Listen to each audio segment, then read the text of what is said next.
will cross a graduation stage over the next couple of weeks. Among them, a very special group known as Declan's 40. And WGN's Aaron McElroy has their story. Declan Sullivan is a name few will ever forget. It has been nearly 15 years since the Notre Dame junior tragically died when the hydraulic scissor lift that he was videotaping from toppled due to high winds.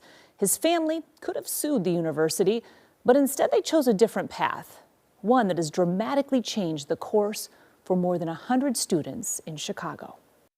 I was a freshman in college when my older brother Declan passed away, which was obviously very hard and very trying in many ways. The following year, when Declan would have graduated, the family came up with an idea to honor the son and brother taken too soon. Education has always been extremely important to our family. They handed over $400,000 in donations to Horizons for Youth, a local organization committed to ensuring underprivileged kids get to cross their own graduation stage. A lot of times, if you're from an under-resourced area, you stop looking for things because they might not be there. They started with a group of 4 kindergartners from under-resourced neighborhoods across the city. They called them Declan's 40. For us, it's a really good way to keep a memory alive. Through mentoring, tutors, and community support, more and more kids were added, becoming Declan's 52, then 75. I want to make sure that you guys are all on track. Fast forward 14 years later, the Sullivan family has raised more than $9 million through their annual fundraiser,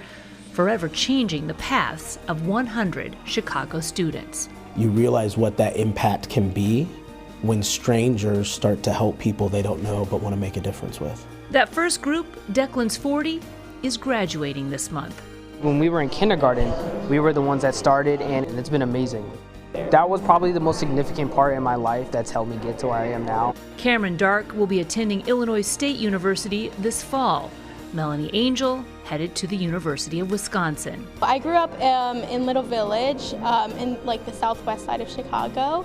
And there aren't a lot of opportunities in my neighborhood. Every year, the newest college-bound grads are honored at the No Ordinary Night Gala. Yeah, one of my favorite parts of the event every year is that we introduce the graduating seniors. I present to you the Horizons for Youth class of 2020. We've been able to watch these kids grow up.